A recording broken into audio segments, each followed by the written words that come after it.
What's up, everybody? It's LG Doucette here. You're listening to The First Mint, a podcast where I talk about NFTs and the world of Web3. The podcast comes out every Monday morning and occasionally on Wednesdays. If you like this content and you want some more, feel free to visit our Twitter page at The First Mint. Do you want to know what is actually coming next in crypto and in NFTs and in tokens and in ownership?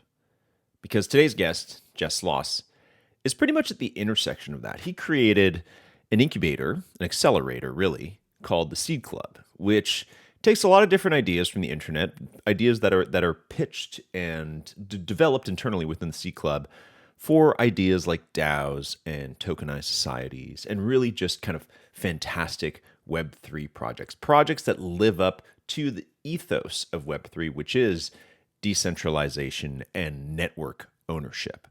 Very early on in the First Mint's life cycle, we were actually very lucky to be part of the Seed Club Accelerator. We're in their second season, just about 5 or 6 months into their company's existence and just a few weeks into ours.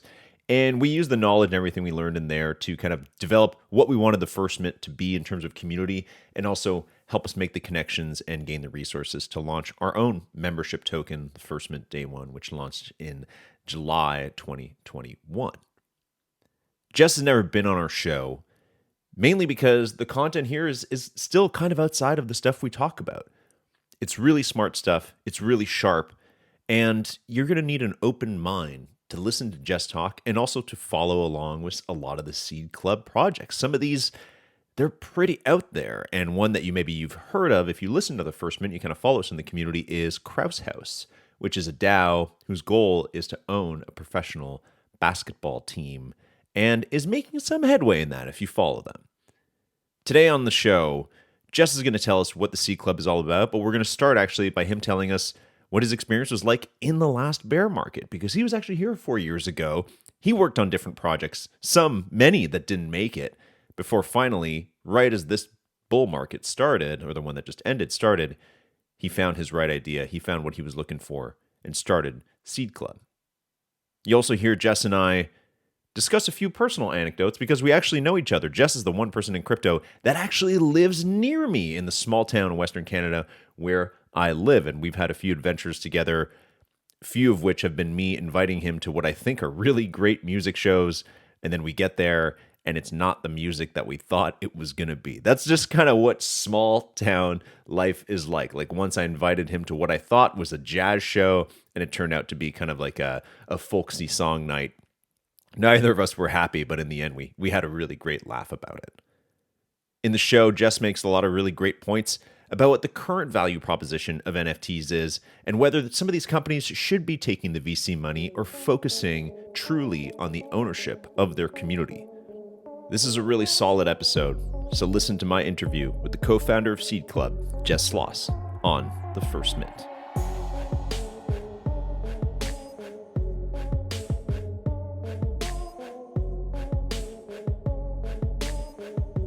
Ladies and gentlemen of The First Mint, we have a very special treat for you today. One of the first people I met in the crypto space, one of the smartest people I've met so far in the crypto space, and one of definitely the most handsome, best bearded people in the space. That you probably get that a lot, Jess. Jess Sloss, the co-founder of Seed Club. Dude, we've never actually done a show together. This is fantastic. Welcome to The First Mint. Luke, appreciate it, man. Yeah, I think we are so far away physically right now, and maybe further away through the number of calls we haven't done in the last little while. But there's definitely some fun conversations in the past, and looking forward to chatting with you today. Dude, actually, you know what? It's not true. We haven't done something directly together, but you were at First Mint Fest. You were a speaker at First Mint Fest, and that good was point. Yeah. Yeah. So you are in the First Mint ecosystem. People know you. People will be like, oh, yeah, that guy. Yeah. Well, he's smart. And so many of the conversations that I'm sure have permeated into the First Mint generally have been had between the two of us. So It's true. I mainly just have a beer with you occasionally, and then whatever smart things you tell me, I just write them down, and then I turn them into podcasts over time. Then I'm like, yes, Jess said this thing, and he mentioned this person on Twitter, so I just go and make it look like my own homework. So it's just good. For a bit of insight to your listeners, it's a beer and a jazz show that turns out to not be jazz music. That's I'll have to tell that story in the intro because it's just too fantastic. But yeah, for people listening, Jess and I live near each other. He's one of the only people who lives near me like that and knows anything about crypto. So, yeah, that's I have rugged you a few times. I'll say that in terms I don't of blame IRL you events. whatsoever. I've rugged you a few times. It's the limited entertainment options that exist in the small area of the world we live in. All right, and that's why it's easy for us to spend so much time in the metaverse, talking crypto, talking tokens, talking NFTs, because other than for a nice little walk in the trees, a nice little swim in the ocean, there's it's slim pickings in terms of entertainment and things to do. Jess and I were also recently at a drag race together for people, and I don't think that wasn't a rug. I think you really enjoyed that. You enjoyed the drag race. Incredible, yeah, good energy. Yeah, it's good energy. We watched. It was like a drag race where anybody could enter. So we watched. There was an ice cream truck that entered the drag race. It was $60 buy-in, Canadian dollars, which is like $10 US today, about now. So yeah, it was like a ice cream truck. There was like an electric Porsche, like Cayenne or something like that like smoked everybody. I think because it's like the electric I think it was cars, a Mustang. like That new electric Mustang. Yeah, it was the electric Mustang. Yeah, that thing was badass, and a whole other mix of weird old trucks and shit. It's like like that. literally the perfect entertainment for small town Canada. The bathrooms are pretty wild, as I recall. It was like a horse trough. It was at a small airport near where we live. Anyways, let's now that we talk about all the now that we've spoken about our highly refined lifestyle, let's flip gears. Let's talk crypto. Jess, we know a little bit about C Club, and we're going to hear about it in a minute, but I think what most people always want to know is, especially for someone like you who's a founder of a really progressive project in the space, something that's really innovative and that's really pushing the space forward. Where did you get your start? Like, when did this stuff kind of first land on your desk? Whether it's just like if you bought a bit of Bitcoin back in the day, somebody told you, or what's that story? Yeah, I mean, I came into the workforce just as like social media was becoming a thing, and so really got an early front row seat to just the disruptive power that the networks could have, and then also some of like the major downsides that I guess would come from turning over our economic freedom to the Facebooks and Googles and YouTubes of the world, and so. Yeah, was introduced to crypto in probably 2016. I fell down. It was on YouTube, of course, and listening to these two guys just dream up this idea of an autonomous network of self-driving cars that were going to own themselves and buy other cars. And I was like, this is fucking crazy. And then did a bit of Googling, and it was right around the time that the DAO, so the original Ethereum DAO, was being launched. And I was like, I want in, let's go. I'm not a deeply technical person, so while I was able to buy some Ethereum, did not have the capability to actually put it into the smart contract, and that ultimately saved my bacon a little bit. And so that got me in. And then in 2017, fell in sort of face first just before the big push of that bull market, and worked on an early security token issuance, worked on a couple other platforms in the meantime that sort of didn't make it out of the last bear market, and then started C Club in August of 2020, just as the bear market was starting to thaw. What hold on. When you say you're not an overly technical person, and then can you walk me through exactly like how you figured out in 2016 how to buy ETH, but then you were not proficient enough to actually, because it was, you guys were staking it into the ETH Foundation, and then that's what got like hacked, basically, right? Is that like that got hacked, and that's why ETH had to fork? Is that what the story is there? Yeah. So I mean, I was able to purchase it through an exchange, a Canadian exchange, one of the early ones. And so, just like you would buy something on Coinbase or whatever today. Was it Quadriga? Did you buy on Quadriga? It wasn't. Luckily, it wasn't Quadriga, though. I have other stories about that. Anyways. But just like today, if you have assets in a centralized exchange, you can't interact with smart contracts, and so that's what you would have to have done. So would have had to send it to one of the pre-MetaMask type wallets, and ultimately was contributing to a contract and then getting tokens back that would give you voting power over the DAO. And there were some errors in the smart contracts. It was hacked and drained, and then ultimately led to the fork. So you have ETH Classic and Ethereum today, and think some people got their money back, but it was definitely like, I mean, ETH was probably about $3-4 at the time, and I remember it running up, or maybe $7, and it ran up to 14. And I remember selling half, thinking I was a genius, and then I just hold on to the rest. And yeah, it was just wild back. Bitcoin was like a couple $100 sort of thing at this time. It was just That was around the time. To it. That was see. I wish I knew you then, and because it's like that was. I remember that time being for me, like when I started to take my personal finances more seriously, because I just never like saved anything, and then I was like, I should, what are some? And I started reading, and people were like, you should maybe look into crypto. And I listened to whatever like Canadian Finance 101 podcast or whatever the fuck it is, and I was just like, oh, this is interesting. And then I tried to figure out how to buy Bitcoin, and I was like, no, I don't get it, And then I just like whatever, and well, I think yeah, you need those people because like think about the other thing is like if you buy something early, and this exists today, right? If you buy something early, pure without fully understanding it, or it's just purely speculative, when you see something double, the very natural thing is just to like, of course you would sell it. But can you imagine if I had sold all that Ethereum at $7 or $14 compared to where it is today? And I don't think you can actually have that conviction unless you're in a community or have other people around you that also you just look. How do you know you're not crazy? And maybe we are crazy. Who knows? I mean, that's a realistic possibility. But I look at all my friends that were at Consensus and just around other people who were at that era and just so convicted on this thing. Quite a powerful result for many of them just sitting and holding. Mm-hmm.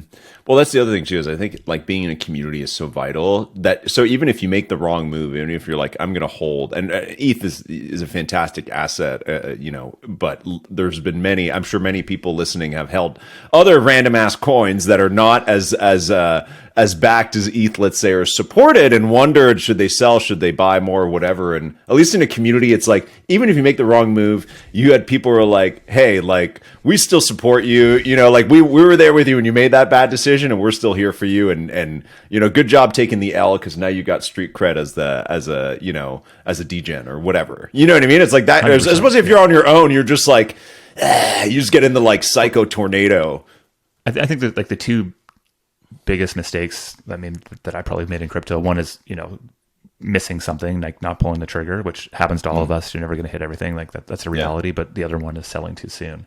And I think, community helps support both those. And it's also, I think when I think about the space generally, is giving us, not only new tools to go build incredibly, fascinating new types of organizations and tools, which is where I spend most of my time. But when you're thinking about it from like an access to be able to be an owner in the building and in the early days of some of these exceptional networks, thinking more like a venture capitalist, even though you're an individual with, probably a smaller bankroll than Mark Andreessen, still makes, I think, a lot of sense, especially for really nascent technologies. You have to be okay with many of these things going to zero, just like most of the technology projects go to zero, but the outsized winners really do have a big impact on the bottom line. So you've been through a couple cycles now, and there's actually some stuff I didn't know, because you're talking about how you were working with a few different businesses or DAOs or companies in the last that didn't make it out of the last bear market. Can you tell us a little bit more about? If those are highly technical, they don't matter. You don't have to go into too much detail what the projects were, but I'm more curious about like the mental impact and fortitude to kind of like stay in, because I think right now we're probably at that same point right now, right? It's like you're seeing some, and especially for our community, it's like some NFT projects had incredibly disappointing summers, and disappointing can even just be terrible communications, right? We've seen a lot of examples of that across the NFT space, or in general, just kind of like, what outside of, I saw a tweet earlier that's like, outside of staking some token, dropping a derivative NFT or a secondary collection, or giving you access to some event, what's the utility, right? And now people are just like, what the fuck else has happened? So, we're at the point now where it's like, it's a sink or swim for a lot of projects, people consolidating their assets really heavily, counting their long-term hold NFTs on one hand, and wondering what's next. So we might see a lot of stuff kind of vanish over the next little bit. We might see some great ideas, but you were here 4 years ago. So tell us about what that experience and it was like for you, and how we should set ourselves up next.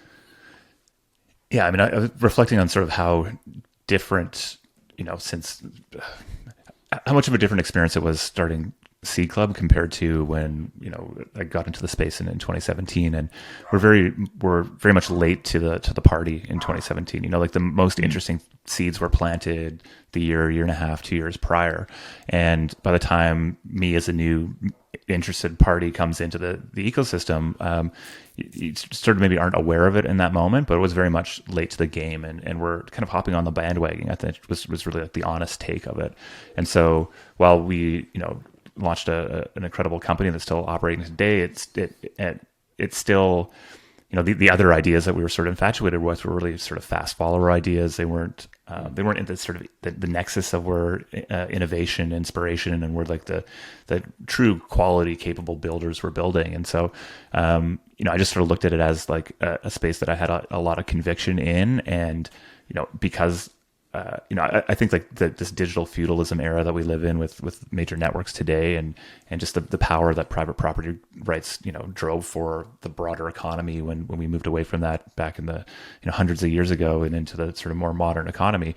I see that same thing happening on hopefully some faster time scale in the digital space. And so it was just very clearly the right place for me to invest my time. And so I did whatever it took to keep my foot in the door and to keep building, and luckily was able to find myself gainful, though drastically underpaid employment in the space for a couple of years. But what it did was it kept me in, and it allowed me to continue to build relationships, and allowed me to go to some conferences and deepen those relationships that I had built. And when the bear market was truly and deeply set in, it was those relationships that ultimately led to the sparks and the initial introductions and momentum that has sort of kickstarted C Club. So I think for folks, it's just it is these are very clear cycles. They play out over undetermined timelines, but it isn't just hot air when people say keep building, because it's an earnest building that allows you to continue to build those types of relationships that are so key to finding the next thing, being involved in the next thing. And but yeah, you also got to survive. So I don't there's definitely a lot of folks who sort of pivot out and come back in, and I think that makes a ton of sense as well. But I think in many ways the space is so different today than it was in 2017. It's the same in many ways as well. ICOs were the name of the game in 2017. A lot of copycat ideas. NFTs, I think, are very clearly the ICOs of this cycle in many ways. A lot of copycat ideas, but underneath that, there are some truly innovative organizations and networks that are being built, and the future will be built on top of them. And I think this is like the reality of where you have hyper speculation and hyper visibility into a new technology paradigm, something that we've never had before. The internet was developed for 30, 40 years before there was anybody really even using it. And there's definitely nobody or speculating on it.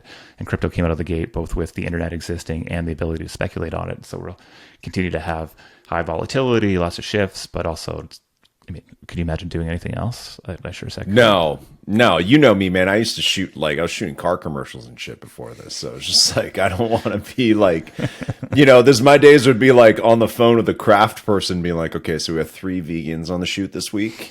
And, you know what I mean? And the stunt driver's mad at me because we cut him an hour short or something. I don't know. That was the kind of deal. That was the problems I dealt with. I prefer dealing with our degen community of people that are mad about Top Shot again or something like that. It's way more fun, way more hilarious, and bright people like you as well, Jess. You're a choice. I'm not a vegan, so that makes it easier on you. You can be if you want to be. Yeah. What do you consider? What do you think? What was like the low point of the last bear? Oh. Was there like a day or like a thing I don't know, like so far this time it's been like, okay, like the Luna collapses, like that's pretty dark, that's been pretty dark. Now there's like Do Kwon's on the freaking run, or he's not, or whatever, but it's like that the Luna collapse day was like, I think was one of the darker, and it hadn't really affected us as much in NFTs directly, but like I think across the ecosystem, like that was one of the things that it's like people are hyping Luna for freaking months, being like, this is the sickest thing ever, and then it just freaking evaporated.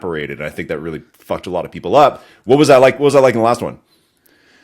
Yeah, I mean, I think there was, I mean, a bunch of projects had to raise a ton of ETH and started selling it, and to be able to pay bills and stuff, and it just, along with just where it was in the market cycle, led to a bunch of legs down. And I think what's interesting in these market cycles is like the early parts of the downturn are the ones that I think have the biggest emotional resonance. You start to see the big leg down, and then some false hope, and then another big leg down, and then some sideways false hope, and then another big leg down, and then it's by the third or fourth one where you're like, okay, well, fuck it, I'm here. Like, this doesn't matter. I'm not even looking at my portfolio anymore. And so I think it probably still goes lower or sideways, and it gets deeper, and some of the early stage money dries up. And so depending where you are in the ecosystem, like, you'll feel the pain in different places, but it's sort of, it's a very reflexive asset class, right? It's either hot or it's cold. And I think the big difference we have now is, I mean, there's both so much more money, so much more talent, so much more there in crypto today. Still a ton of way to go. And then, of course, we have the macro headwinds, which I understand you guys have been talking about a bit in recent episodes. Yeah. And so it's just a challenging space for risk assets right now, but that can change. Who knows? I mean, I think the biggest difference for builders who I think have been around at some time is that they're just trying to de-risk at every corner, right? Like, we know that we should be prepared to go build for the next 2 or 3 years and not need to go raise any more money. And how do we go, create the conditions that allow us to go and, ensure that we have the capital to continue to build, if you're lucky enough to do it. And if not, then how do you focus on the important things and for the important people that will position you to be in a better place to do that in the future? And so I think, to your earlier question, there's, the vast majority of these assets won't be long-term valuable, and that's just the reality of it. I think those that are doing innovative things with exceptional teams, just in the same way that other great companies are being built, are the ones that will sort of maintain. And how do we get good at picking those things or identifying those things? And I think that's the fun game we get to play. Jess, what do you make of the influx of VC money into a lot of the, like, what were native NFT projects and still are, but now, I think that's like the big hopium, right? That it's like you've got Apes is the most obvious example, but you've got a few others that have been like funded to the tune of like 50 million, $100 million. Probably most recent example is like Doodles that came out with their new raise. All-star roster at the top of Julian, former CEO of Billboard. You got Pharrell running their music studio, and you've got a music background as well. It's like, let's pick that one as an example. It's like, that's something that's like Doodle holders, are kind of like, they didn't necessarily buy Doodles because they expected all that. For a while, his number go up. Now its number kind of stay the same. The company has a ton of money to go become a cool company, put Doodles in stores, put out an album by Drake on Doodles or whatever it is. What is that? What do you make companies like that? Like, because it's probably something that's a little bit different than the ICOs last time, is that the ICOs were never trying to be like a consumer brand, right? Mm-hmm. And even if they went and got a bunch of VC money after, it's like, this is all these are trying to be the next Disney or the next whatever. What do you make of all that? Like, what should we as NFT collectors, like, what should we expect from those companies going forward? Yeah, I mean, I think that this is like the most exciting thing about NFTs generally is this idea of being able to own a provenance or be an owner of a brand, right? I think like the Nouns DAO is a great example, and makes this pretty clear that the idea of owning a piece of a meme that is trying to proliferate itself into the future, many people think will be valuable, and I think it's a really interesting idea, and I think there's truth to it there. I think that the question I have, and so like I think money coming into this ecosystem and into builders and into talented folks who are trying to push forward the space is just a net positive. People can love or hate Bored Apes, but like there was no doubt there was a major impact that was created by that project. Same thing with Doodles. In my day job here at C Club, what we try to back and what we're most interested in is these internet native organizations where there isn't this big gap between token holders and owners of the assets or of the business. And so we, C Club is a DAO that if anybody wants to be a member of, they can go buy tokens, and they have the same voting rights as anybody else in that DAO. And there's no separate entity that we go raise money into. And I think like in the short term, that's probably not going to mean a lot of, have a big impact or be an issue. But I worry that long term, if you have token holders that you're trying to serve, and you have equity owners in your business that you're trying to serve, that at some point those interests diverge. I find it hard to believe that they won't. And I think there's just like a much more pure way to go do this, which means that, unfortunately, you can't really like roll back the clock. So I think it's probably the right move for those folks to do it. And there's a good chance that investing that money in will bring a lot more attention to Doodles, and that the Doodles price will go up. But for how long? And, I think we're much more bullish on the idea of having everybody, like, what is crypto good for? It's for distributing ownership in networks. Let's lean into that and make sure that people who are early and early collectors, early supporters, backers, workers in these networks are rewarded with ownership and get to see the value that they help create materialize. I find like that's just like it's, what you're saying makes a lot of sense, and I think that like that's the ethos. But at the same time, it's like you have people who maybe have started projects with that in mind, and then the projects got so big that it's just like, how do I run this business brand? And it's like they kind of fall into like the most standard mold, which is like, all right, let's go get some funding, bring on a big team, nice advisory board, and go make a fuck ton of merch or whatever, put our shit in movies or whatever it is, right? And it's like, I think like staying to that vision that you're describing, which is fantastic, and I think is kind of like the ethos of everything. I could imagine for builders is challenging.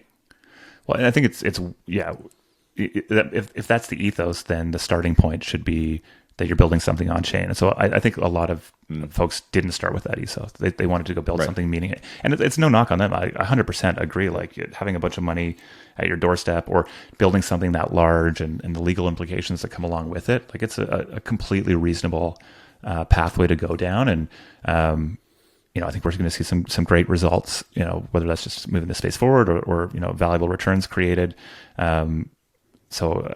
But I think it's a materially different type of organization. It's a Web 2.5 organization. And I think it will ultimately be capped out for a number of the reasons that I was mentioning before, where you're going to have 10,000-ish holders of these tokens that will at some point in the future feel like their best interests were not being held as most important. And I think the reality is the switching costs here are very, very low. And so I think like, the smartest people that I get to talk to in the space are, constantly come back to this idea of like, what's crypto good for? Like, what are tokens good for?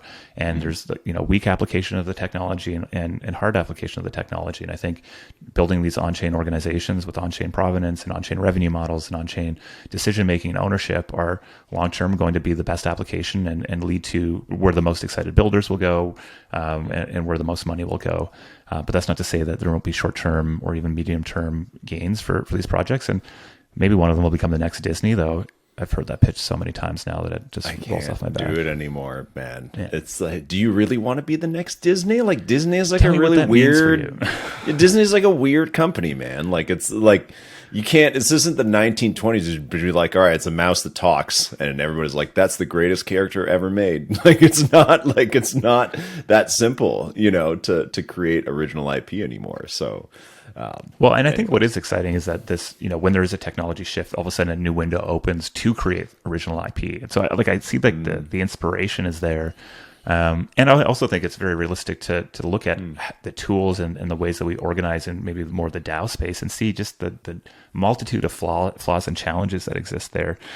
And so, there's a really strong argument to be made for building something as a company and being able to get the best people involved and coordinate effectively and grow to create value.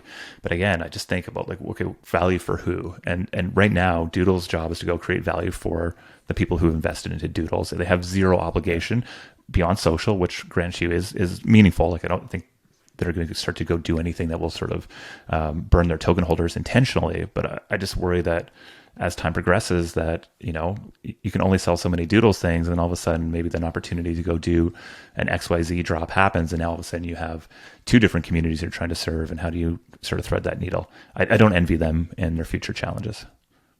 How do you visualize all this, and even like from a terminology standpoint, so even by this, and we're just using Doodles as an example. So anybody's a Doodles holder, we love the Doodles. Doodles, is amazing. Vancouver. Yeah, there you go. No, it's cool. It's a cool project. We're using it as an example of like cool, native, fantastic IP, NFT project that is now taking the VC route, taking some money to try and grow with It that, could be which is- Proof, which it is could be great. VFriends. Like there's just plenty Yeah. that are out there doing this. There's plenty of other ones similar. But for something like that, so it's like, so you're telling me kind of like Doodles is kind of starting to kind of position as like, okay, they've got their investors, want to make money for them, grow as a business, and people who hold Doodles right now kind of being thrown back into like, they're kind of like the consumer, they're back in the consumer bucket, right? Of just like, you guys, you already own a lot of our product. We're going to make sure we honor that, make sure you get first access to blah, blah, blah, blah, blah over time. It'll be great. But you are, inevitably, they are their most loyal like customers rather than, fellow community builder, whatever. What is the term for the opposite of that? Like, and this is a good segue to go into C Club, but it's just like, what is the term? Like, is community member a broad enough term? Is that a strong enough term to say, hey, we're going to build this in a decentralized, like togetherness way? Or do you have a better term or way for us to visualize that? Let's say. Yeah. I mean, I think member will ultimately be the term, because it's sort of a mixture of ownership and consumer behavior, like and so that I think captures both the desire of some folks to be deeply involved in governing and growing and working on these things, and others who just want to be along for the ride or associated with or participate. So, but I think like the fundamental difference is like what does that membership represent? Like, is it just that I hold this token and it may go up or down and maybe get me access to something, or does it mean that if I hold this token that it gives me a say in how this network is governed moving forward? And so, at C Club, we're excited by the idea of backing internet native organizations. This is where they have ownership, membership, governance represented on chain through token holders, and they can be all sorts of different organizations. Maybe they're collectives, meta labels, DAOs. The list goes on and on and on, but ultimately it shares this idea that networks are valuable. We see that in the economy more broadly, that the current sort of economic and legal structures do not allow for individuals who are contributing to those networks to have membership ownership in the way that that crypto allows us to have, and that's a new exciting starting point for new types of organizations to be built. And our job as a C Club, which is a network of builders of these organizations, is to get in the trenches, help learn and explore and support the growth of these organizations, and hopefully start to chart a path to where it's a fork in the road for many builders in the future will be, should I start a startup or should I start a DAO or an internet native organization? And for many, we hope that will be the path to go down and that we get to be a part of it. So give us the pitch then on C Club, since you kind of just told us like the beautiful story of what you guys are supporting, which is kind of just telling us like what you're doing, but from a higher level. Sure. Like give us the elevator pitch so people fully understand kind of like what this is. So C Club is an internet native accelerator.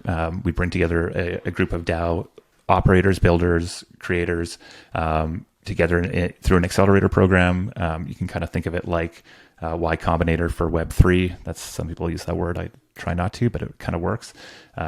And ultimately, teams contribute a portion of their tokens to the C Club DAO, and we lean in and help them with everything from fundraising to legal to community building, operation structure, et cetera, bring a whole bunch of attention through our demo day, and then are lifelong partners with these organizations as we help them grow and govern and build. So you can think of C Club as like this network that helps launch other networks, and hopefully it starts to define new ways of sort of valuable organization building. Is it still focused? And for full disclosure, people, I first got in touch with Jess, or we were put in touch in January, or even before that, I think 2021, when I just launched First Minute. And I was like, I need help. I want to launch an NFT down the road, and I was accepted into C Club Season 2 to help do that, and to maybe eventually in the future tokenize in a very similar way to what Jess is describing right now. No current plans to do it, so don't freak out and go buy the NFT or anything like that. It's not a right now thing, and that's not why Jess is on the show to announce anything. Although that would be a beautiful happenstance. But is it? So are you still focused in like largely on? Because at the time when I came in, it was like some of the hot new stuff was like, okay, there's like Roll and and Rally and like these like community tokens. It's like, I'm a creator, like I'm a YouTuber or I'm a musician or whatever, and I want to like tokenize. There was like the Alex token, the most popular guy who had done that. And I was just like, I want to have like a creator token to reward my community with, and they can use the token to trade and then to buy hats from me or get new experiences or whatever. essentially like good definition of like a social token. Is that still largely what Seed Club is focused on? Is like an accelerator for that? It sounds like it's evolved quite a lot since. Yeah, I think when we started, social tokens was kind of like the trend. It was the before NFT trend, and we were sort of but pulling the same threads, right? It was like, what does social capital and brand and consumer and fan, and there's like a lot of interesting things that we thought tokens might, be an interesting thing to experiment with. And so our first two batches were a lot more focused on that. I think really quickly we started to see that community would be sort of like the central point here, that as people come together in a community towards a big adventure or a common goal, that having a shared asset to align incentives and to bring resources into that community and to help govern that community would be like the best use case there. And so, as NFTs started to gain prominence, and then the DAO word sort of took over as like the focus area, I think we saw just an opportunity to expand just the type of organizations that we work with. And so we just announced our fifth cohort yesterday, which was September 22nd. And you'll see there that there's quite a diverse group of builders that are coming in, but some are building communities that have big adventures. Some are building platforms and tools. Some are building NFT related projects. We take a fairly broad, I think that's the powerful opportunity we have, is to take a fairly broad point of view, as long as these founders and builders are focused on building community or internet-owned organizations, ones that have tokens and have ownership and membership and governance represented on chain, and that the intention isn't to go IPO or get acquired, but rather for the community to get to own these assets. That's the right angle for us to explore at. And our model is one where we're not like a traditional accelerator where we invest capital into these organizations, though we have a wonderful track record in helping organizations raise capital through NFT sales or private placements, but rather, we invest the social capital, network power, and resources that we have to really accelerate these projects. And that means that we can be a lot more eccentric, I think, in the types of projects that we've backed. And ultimately it leads to some really exciting outcomes. We have Cabin DAO that's building I guess Balaji would call it a network state, but they're building a decentralized city that's, around the world. And we have Kraus House that's out there trying to buy and operate an NBA sports franchise, which I'm sure has come up in this community a few times. Flex has been on a few times with us, for sure. Great people, right? All the way to Pool Suite, who Marty is just an evil genius. So he's not even evil. Dude, tell me about Pool Suite, man. You always post about Pool Suite like on social media. Tell us more about Pool Suite. It seems like a cool brand. And even honestly, please keep telling us about some of the different projects that you guys are supporting and essentially helping get out there, because I think that's kind of what we want to hear, and I think it'll help visualize it for us a lot. Yeah, I mean, I remember discovering Pool Suite, I don't know, on Hacker News back in the day, and just seeing this, like, it was this moment when everything was trying to become a social network, and this Pool Suite app was literally just a playlist with good vibes on the internet, and it just struck a chord. And what I came to later learn was that the person behind it, Marty Bell, is just an exceptional creative curator, is a genius, truly. And just like the depths of these sort of internet experiences that they're able to build. And, he came to us saying, hey, like, I think Web3 is a thing for Pool Suite, but we don't really know exactly how or why or what. He'd been building Pool Suite for 7 years and made zero money off of it whatsoever. And yet it was something that hundreds of thousands of people enjoyed every single month. And he didn't want to ruin it by just popping ads all over the place. And so he had just done something with Vacation, which is sort of like a spin-out brand of a consumer products spin-out that they did. And kind of came up with this idea of Pool Suite moving to Web3. Did an executive club card drop that sold out in 10 minutes, and has done very well in the secondary market. And then just most recently launched the Grand Leisure collection, which was just an exceptional minting experience where you could kind of build this NFT PFP. I think it's been a challenging time to launch those sort of projects right now, despite how the love and attention and detail that's gone into it. But the thing that I know about Marty is he's just like, he's got a big vision. Very excited for him to share that when they're ready. I think the idea really was he didn't want to come out like every other NFT project and just throw out roadmaps and a whole bunch of promises, and rather just wanted to continue to build delightful experiences. And I've had a look behind the scenes at what they're working on, and I'm very excited about it, and we're very proud to be working with him on that. And I think today they just announced that somehow their computers got frozen and the mint is just frozen, and it's just this lore building that he's just exceptional at. So despite sort of like the ups and downs of the market today, I think, what we're looking for is just like incredible people with big visions that have just shown a history of executing and building, and so many of these great folks have just never had the opportunity to access the types of capital and support for their thing, because it wasn't a social network, or it wasn't a fintech product. And our belief is that when those folks get strong community backing and alignment and some capital that give them enough runway, they're going to go build some incredible things. And I think Marty's going to prove everybody that that's a pretty safe bet for us to take. Are most Seed Club ideas or projects, are they fully formed, or are they like pitch style, or is it a mix? Because us, like, we were like a couple weeks old, but it was still, but we had tangible like traction. You know what I mean? Like, we were like, we had like traction when we came in. It was like okay, like, Top Shot's blown up and we're there. Yeah, you and I, you did have traction, but I love that you and I talked, and then like we'd already selected our team, and we're like, okay, look, we got to get you in. Like, it was like literally the next day I think that the cohort started. So it's changed quite a bit. I mean, so Seed Club is a DAO. We have token holders, and our token holders help curate which teams come in. So we had 206 applicants through this open application portal. Anybody who held 10 club tokens could go in and help boost and choose which projects we should get to. And then there was like, just purely going off of like wisdom of the crowd or a popularity contest is not the best way to choose exceptional projects. And so we had a separate review group, and then ultimately interviews, and then a bunch of DD that we do on each of these projects. But so yeah, I think there's like this very robust system that is totally incomplete. Like, there's so many innovations that need to be had there to really do that meaningfully. And I think we're really excited to continue to innovate on that. Every time we do it, we run a new experiment, we learn. This one worked in many ways, and there's some good lessons there.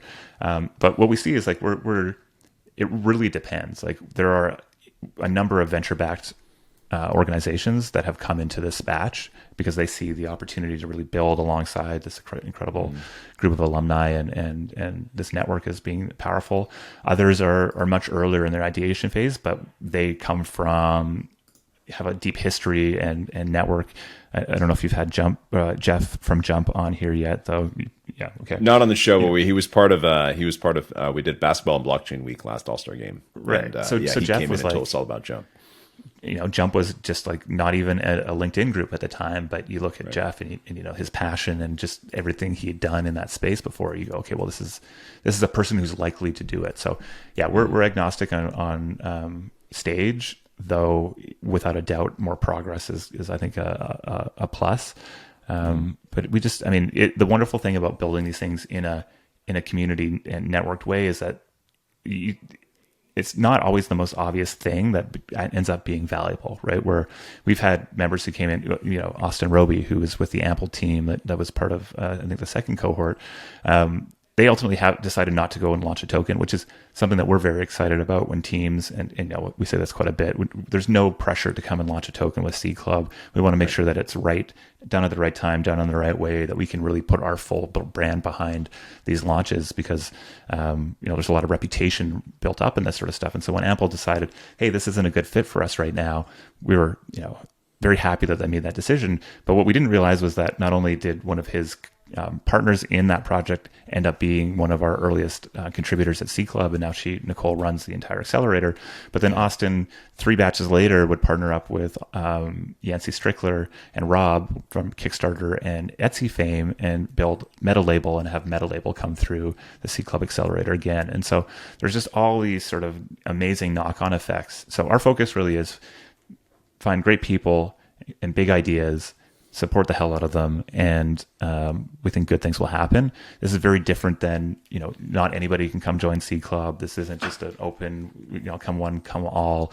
And that is means that, we're very focused, very curated, and we believe that that type of thing compounding over time will will be more valuable than, the most broadly accessible, just hold a token and come join a community. Though I think there's interesting experiments to be run there as well. How can normal people kind of follow along with this, Jess? Because it's like what you're describing is fantastic. Season 5 starting now. I got in on like one of the like final pitch days, I think at the end of season 3, and was able to kind of like attend and listen in Discord. But I think that was also a token gated experience for a lot of our people. Like what's I truly believe in just hearing you talk again now. And we do talk about work whenever we do see each other. It's just like I think. But I do. You and I just we chat more hot gossip than anything else. Yeah. But I think what's going to be interesting for people right now listening is we are kind of at a point right now where we're trying to figure out like not just like, hey, what's next? Where's this all going? Give me a reason to be bullish on holding my bags, but also where can I find some innovation? Right. Mm-hmm. And one of our oldest friends as well, Justin Taylor, Smarmy Bum, head of whatever product marketing at Twitter right now, former Activision. He tweeted the other day. He's been an incredibly active NFT collector and advocate, and he's like, "Listen, I'm super burnt out. Nothing new's happening right now. It's the same project, same ideas, is kind of circulating." And that's very much in our corner, NFTs. The rest, like other parts of crypto, are still moving forward, and everybody hears this thing of like the best projects are being built during the bear market, right? And like you were saying, even Seed Club, it's like coming out of the last one. So I think people definitely want to follow, and I think just for people listening now, I think like paying attention to Seed Club and the projects coming out. I think when you first see them, they're not like hot, sexy, like, oh, look at this amazing PFP that's going to be this game and all this same fucking story. It's more like these are good projects to actually like think about and track and be like, where will this go? Because you guys are clearly as a community and as a network like curating stuff that is really like trying to take a step forward in the space, whether it's DAOs or NFTs or tokens or all that mixed. So maybe you can speak to that like outside kind of audience community experience and how we can kind of track along with that. Well, I think like not only like it's very purposely not trying to lead with the pure sex appeal and to play into the speculator, because we think that that's actually a very difficult thing to navigate early on for early communities, where like just because you hold an NFT does not mean you're a community. As much as people want to say that, like it's actually a very weak tie, and so people holding first mint NFT don't listen to him. You have the NFT; it is very important. The consistency and the trust that you engender within this community is the reason that there is community here, not because of your NFT. And I think, the way that you started the first mint was really about. I mean, come on, people listening to this know the love and sweat and tears that you put into this thing, right? And so that's the thing, and that's what we want to see more of. And so I think it's an important call out in that we are really working with the earliest stages of community, and they're focused on doing the hard yards of building something meaningful. I often think about, I heat my home with firewood, so lovely wildernessy. This last 2 years or 18 months there's just a lot of paper and gasoline lying around, and so people just kept throwing paper and gasoline, and the fire got really big. We want to build, long-lasting fires with kindling and enough wood chopped small so we can keep the fire going despite the rain, and that's really what we focus on at Seed Club. But there's I think there's a couple ways to stay in touch. So we have a phenomenal newsletter that provides sort of an inside look at what's happening at Seed Club. The domain is seedclub.xyz, and it's just the easiest way to know what's going on within our world. You get it every Friday, and you can see both. It gives a bit of a window into what Seed Club is all about and how we operate, which is trying to be an example of a great DAO, and also we'll increasingly lean into sharing updates from the projects that we're working with over the next 12 weeks through the accelerator. You'd mentioned the demo day. Demo day is like our big reveal. It's open to anybody. You'll just have to sign up for it. It's not token gated. And it's our opportunity just to showcase the most exciting projects that have come through the Seed Club program. It's done in Discord, or at least was last time, and the GIFs and the music is just a different vibe. It's fun, and everybody talks about how amazing that experience was. I think a change we made this batch is that we've actually extended the cohort a bit. So we went from 8 weeks to 12 weeks. And then our hope there is that more teams will be in a position to actually launch an NFT or something meaningful on demo day. There's so much work that goes into structuring these things that in the past we've seen teams sort of wait to go through the program and then ultimately launch. But my vision for demo day, or maybe we call it mint day, is just this idea of like having just this. If you were a supporter of these early stage projects, by far the best way to get in is to mint one of their earliest supporter NFTs. We have a vision of these NFTs being like the best and first way of both, getting capital into these organizations, but also recognizing and representing ownership or early backers of these organizations. So, I think being at that demo day, I think is going to be a riot this time. And of course, the best way there is to stay up to date through the newsletter. We're also really active on Twitter, so C Club HQ, and then I have a podcast called the C Club Podcast. I think I was talking to Nicole earlier, and she's like, "Oh, the two deepest voices in C Club are going to be on a podcast together. It's going to be a must listen." And I was like, "Oh yeah, okay." I was commenting on your deep voice, and but yeah, we get to talk to just incredible builders, investors, and there's just like I'm just fascinated, absolutely fascinated with just the complexity and weirdness and fun of sort of building it at the space, and there's just so much to learn. Like I always say, we don't know what the fuck we're doing. Right? We don't know. And of course we know some stuff, but I think that's the right stance to take, and that we're still pre-product market fit in so many of these things, and having that mentality, I think, should be an empowering one, where the best is yet to come. You have an impact and can have an impact on making that future become a reality. And that's really the energy that I think we've built at C Club. And so if there's folks that are out there that are listening, you can shoot me a DM on Twitter, or hit up our website. I don't know if you saw the new website, Luke, but Peace Note went kind of crazy. He went back to his roots in 1994 and launched a new website. He's an incredible artist. These are stuff. It's kind of fun, right? Dude, I'm loving find this. everything Hold there. on. Hold on. I just gotta. There we go. Refocus my camera. Hold on. It's the worst. I know. I don't know how to. There we. Fuck. Talking. Anyways, how do you? Stay on the pen. No, I can't. Yeah, there we go. It worked. Hey. Yeah, there we go. This streamer problems. I'm loving this. I feel like generally like the one of the latest design trends is this kind of like internet 1995 kind of thing, and I'm digging it, man. I think that's cool. Like I think like I like.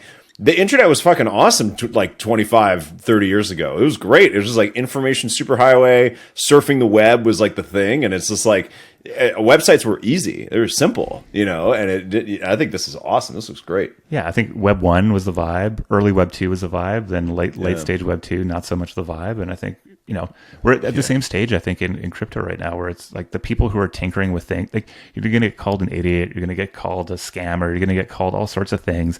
It's because people just haven't had the opportunity to sort of play with the fun things, do the things with the people that we know. And I think it's just inevitable that we move through this and the world starts to pay attention again. And until then, let's just go have fun building cool things with our friends.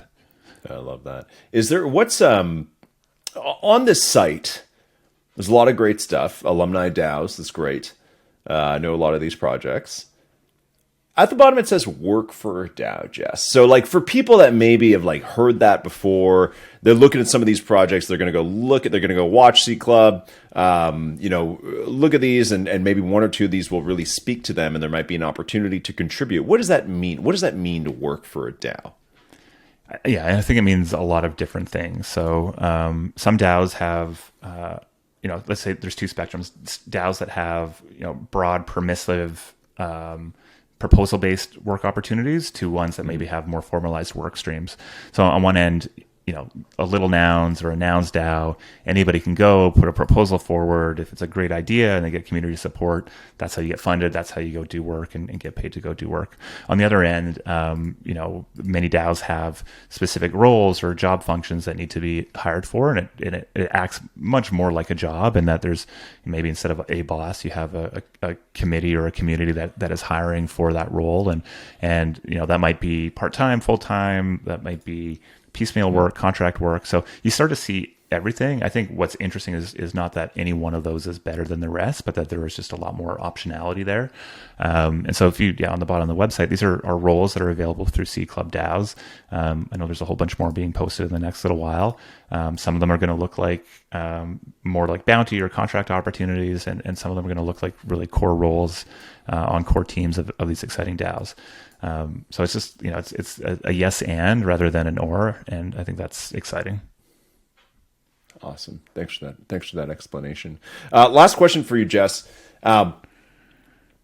For people like, I think even just kind of listening to this today, people might, kind of, hopefully it reshapes the way that they're thinking about the space, right? Because we've just been looking for the next flip, the next thing we can get in on, or people have been honestly been collecting and being like, you know what, I actually really enjoy this stuff and I like the project and I'm going to stick around.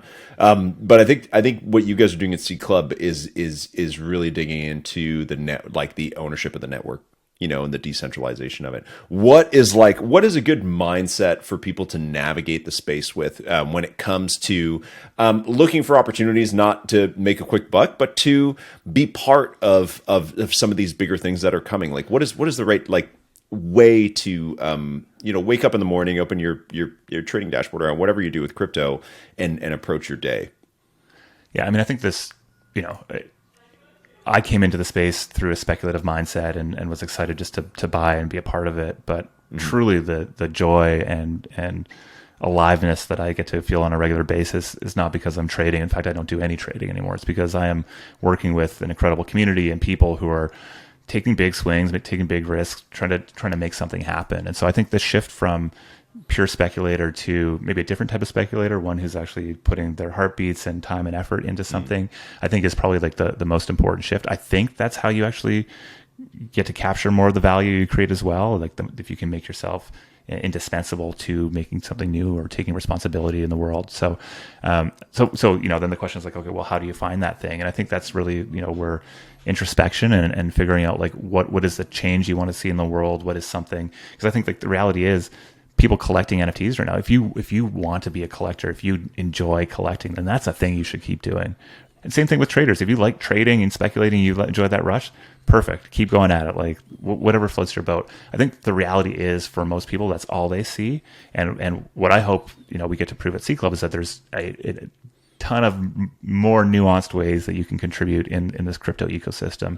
And so, I think if you look at the C Club alumni DAOs, if you're, on Twitter, if you go to Deep DAO, you can start to see all these different lists of DAOs that exist out there.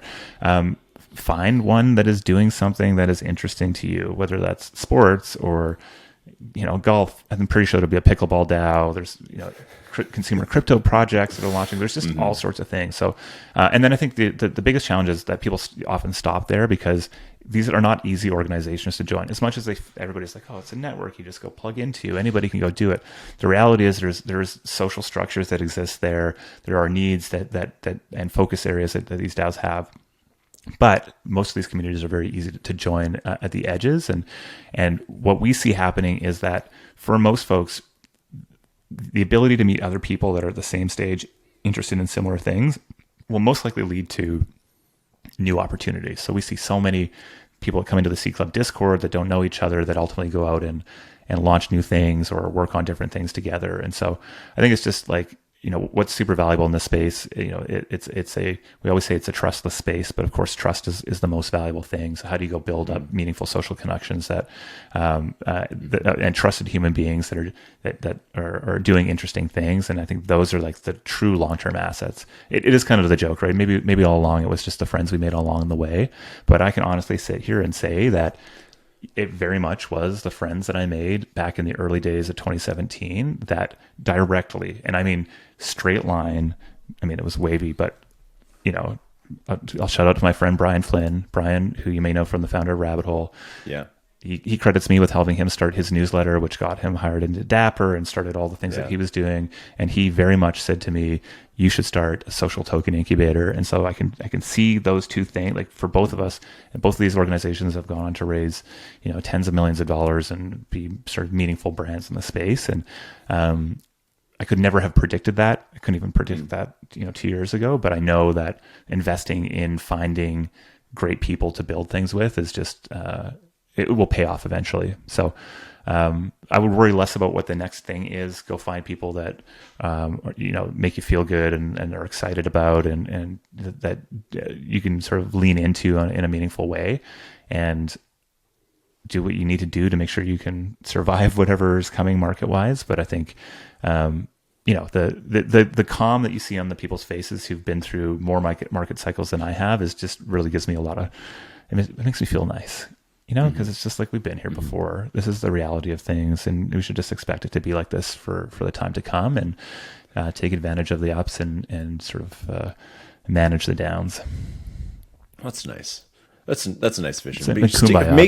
Make your friends and stick to them, and then have them give you a great idea. That's perfect.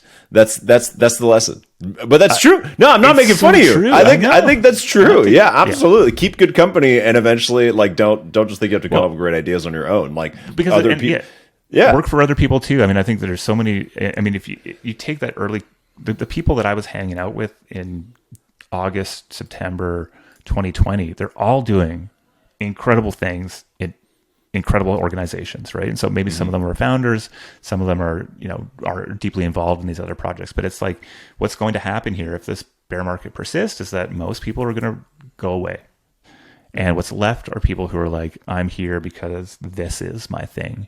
And it's from that new sort of building blocks start to form and get created. And if this is the place that you want to invest your heartbeats, then at some point in time, it just becomes as one of our investors said, it's a survival game. I'm like, how do we scale? He's like, just survive. And I was like, okay, that sounds good. We can do that. I've been told the same. I don't have any investors other than, I guess they're not investors, but they are our community. But yes, everybody said just fucking survive. Yeah, also good advice. Just survive. That's it. Yeah. Okay, last thing, Jess. At the end of every episode, we play a little game, and it's called Would You Rather? Okay, and I have two questions for you. And you know how this game works. I ask you, I give you two options. You say which one you would rather. Okay? Okay. Would you rather decentralize the Grammys or decentralize the Super Bowl? The Super Bowl. Why? Oh, man, I just feel like that would be more fun for me personally. The Grammys seems like it's got unnecessary politics, like a good tailgating. The halftime show is obviously worth some money with Apple buying or the sponsorship right now. You can still have the music and fun stuff, but the it's kind of hard to ignore the incredible brand and sticking power that football has in the American psyche, and it seems like it would be fun. Everybody thought last Super Bowl would be like Snoop and Eminem would do some Bored Apes thing, and there was nothing. That was the rug. That wasn't a rug. They never. No, instead, everyone got the MTV Music Award video from a month ago. That's what everybody got instead. Yeah, exactly. They thought it would be the halftime performance, and instead they got that terrible video. Well, if I decentralized the Super Bowl, that would not happen. Okay, so this is what I'm saying. Vote for me. Vote for Jess. We'll pitch that in the next C Club cohort. Yeah. Okay. Only other one. I'm starting 2 DAOs. Which one do you want to work for? The Jazz DAO or the Drag Race DAO? And it's good jazz music. It's actual jazz music. It's not like pretend jazz. It's not like rug jazz music. It's good. It's the jazz music you like. But Drag Race, though. I'll go Jazz DAO because I know that despite you saying to me that it will be good jazz music, the reality is it'll be some, I don't know how to even describe, spoken word hip hop with the guitar in the corner sort of thing. And I'm a deep believer that weirdness wins over the long run. I think Elon Musk is right there, and so I feel like the almost immediate rug, that emotional connections to the rug that we felt when we were sitting there in that bar expecting jazz music, and all of a sudden the piano and some sort of French folk tunes started to be sung. I feel like that's like a transformational moment, and that's really where a good community would be formed from. It was a sing-along. We sang Free Falling together at one point. And With or Without You by U2. That's actually when she got me back interested in things. Yeah, that's when she got us back into That's what I was like, you know what? I'm having a good time now. It's fun. It was when she was singing her own creations, and I was like, this isn't quite the vibe. But all right, come back with like the sing along. It was kind of fun. Jess, thank you, man. It's been a pleasure to chat with you, and thanks so much for all the insight today. Thanks, Luke. And yeah, come hang out with us, cclub.xyz. Chillin'. That is going to do it for us today, folks. Thank you so much for listening. We'll see you next week on another great episode of First Mint.